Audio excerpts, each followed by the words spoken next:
Hi hello guys, welcome to our channel. Bigg Boss season 8లో ఈ season big boss హౌస్లో వెన్నుపోట్లకు కొదవే లేకుండా పోయింది. స్నేహితులు అనుకున్న వాళ్ళు, సహాయం పొందిన వాళ్ళు విశ్వాసం లేకుండా ప్రవర్తించిన ఘటనలు మనం ఎన్నో చూసాం. ఇలాంటి విశ్వాసం లేని పనులు కేవలం ప్రేరణకి మాత్రమే సొంతమని మనమంతా అనుకున్నాం. కానీ ఇప్పుడు ఆ లిస్టులోకి అవినాష్ కూడా చేరిపోయాడు.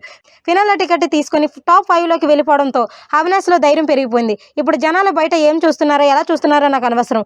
టాప్ 5కి వచ్చేసాను. టాప్ 1 అవనని నాకు ఎలాగో తెలుసు.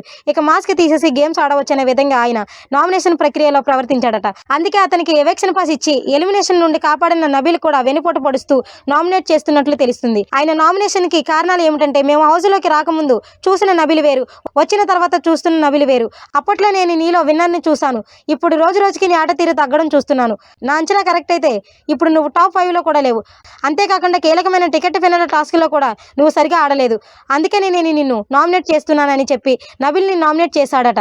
దీనికి నబీల్ చాలా ఎమోషనల్ అయ్యాడు. అవినాష్ తో పెద్ద ఎత్తున గొడవలు పెట్టుకున్నాడు. ఆ గొడవ ఏమిటనేదే ప్రోమో వచ్చే వరకు ఆగాల్సిందే. మరో పక్క అవినాష్ ప్రేరణని కూడా నామినేట్ చేశాడట. వీరిద్దరి మధ్య కూడా వాగ్వాదం మంచి హీట్ వాతావరణంలో నడుస్తున్నట్లు తెలుస్తుంది. మరికొన్ని లేటెస్ట్ అప్డేట్స్ కోసం చూస్తూనే ఉండండి our channel. Please subscribe our YouTube channel.